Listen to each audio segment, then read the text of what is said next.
Welcome back. You're still on the SABC News Channel. Now, the Bureau of Market Research has found that personal income distribution in South Africa largely remains skewed and continues to exacerbate inequality.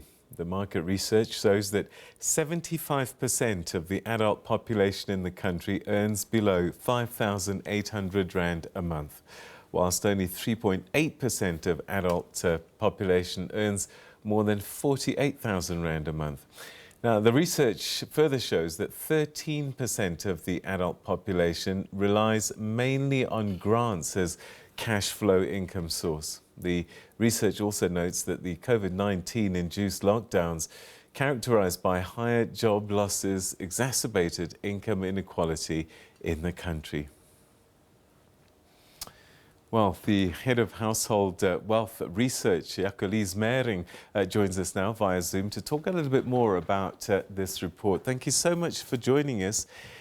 We've always known that inequality in South Africa is a norm. That's what we've lived with. Is it getting worse? Well, I think from our research, it's evident that even before the COVID pandemic and lockdowns and the impact that followed, we were one of the most unequal societies in the world. But COVID further just exacerbated that. The impact is just, if we look to just the statistics on how many more individuals were actually without a job at the end of 2021 compared to before the pandemic hit, there is definitely a great increase in, and what we can see in the reality of the statistics, as you just mentioned. It is stark contrast.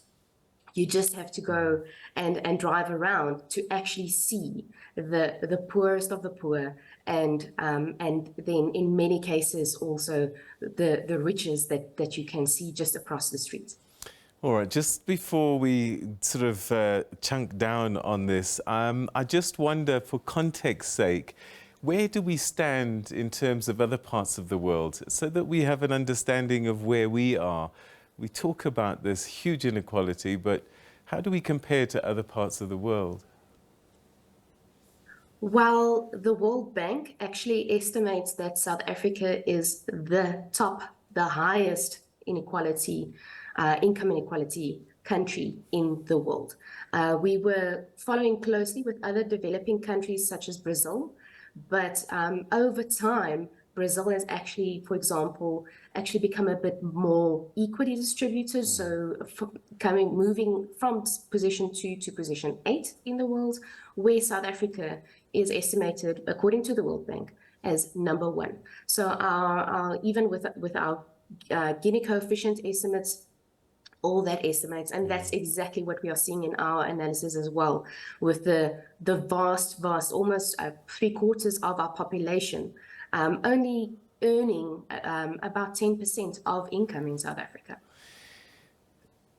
I don't know if you had an opportunity to break it down even further in terms of gender and race groups in terms of this distribution. What's the picture there? Well, gender, definitely we have a clear picture there. And especially now that we are in Women's Month, I think it's just so appropriate to also have this conversation. But income inequality when it comes to gender, in South Africa, females makes up just over half of the population, so almost equal in society, females, males. But our male population still earns 60%, just over 60% of incomes in South Africa. So there's definitely that income disparity. Our females are, where they are employed, they're typically employed in lower earning income positions, where our top management, etc., are still male-based. On the racial aspect, we don't go too much into that detail. Yeah. We have that information in our database, but what we could see is, in general, there is, when we look towards our Black African population, there is, because of our majority, more than 80% of our population obviously is made up of Black African South Africans. And from that, in those individuals, there are quite a lot of those individuals that have moved towards the middle income groups over time. But because there's the majority, we unfortunately see significant poverty. Significant poverty also evident in all racial groups, actually. So, but our top earning individuals, when we look towards race, it's a bit of both. We see more and more African individuals moving into higher earning income positions, having their own companies, etc. And then as well, we obviously have our white individuals that are from earlier years, also then basically earning and continuing to earn from the companies that they have started up.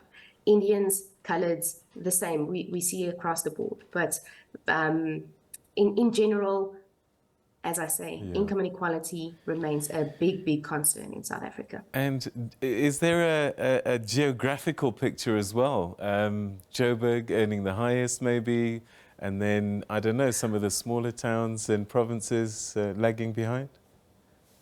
Yeah, well, we have our data on a provincial level. Yeah. So the data actually indicates there are two economic hubs, majority earning in Gauteng and the Western Cape. So majority of our income originating from there. And if I'm just considering some of the statistics, I don't have that in front of me now, but I think it's about 23% of our population residing in Gauteng, and a very equal part of our cash from income originating from there. But then on the other hand, some of our poorer provinces are, of course, Limpopo, and then our Northwest and the Northern Cape. We don't see a lot of big shares of income in those, and Eastern Cape, obviously. Also quite vast differences between the two economic hubs of Western Cape and Gauteng. Drawing up statistics like this is helpful and it gives us a picture. But do we know how we end up in this kind of situation and what can be done to follow countries like Brazil that you mentioned to narrow this gap? Well, I think it comes back to some interventions that government are trying to put in place, such as the basic income grants. More and more speak about that. Social grants, as you already mentioned, a very large part of our population depend on grants as their main source of income. So government is trying to do a redistribution on that side. But then what can be done additionally, I think when it comes to, for example, the basic income grant, we also need to think about exactly this distribution that's making up the income pot, if I can call it that. That's our tax base. And if our taxpayers are only a very small portion of the country, and the income coming from that, from them, are basically needs to be redistributed then to the rest of the population, I think it's more of taking it further, getting some other support programs in there, but also empowering people with the knowledge and empowering people with the ability to make good and sound financial decisions where they do have little income, but actually then also giving them perhaps an environment to basically earn a basic income, have that sense of pride that I'm doing something for myself, and that can assist to uplift society. Yeah. If we then look towards our companies, I think there's a lot of red tape when it comes to starting up a company. And that's where mentorship programs can also come into play, where companies that have made it, that companies where they are actually in a position that they are 5 years, 10 years already in existence, where they can pick up a startup and actually take their hand and because I think there are very creative South Africans out there. We've seen during COVID times people being very creative in the way that they originate ideas on how to make an income, how to do a side hustle, what else can I do to earn a living for my family and provide for my family.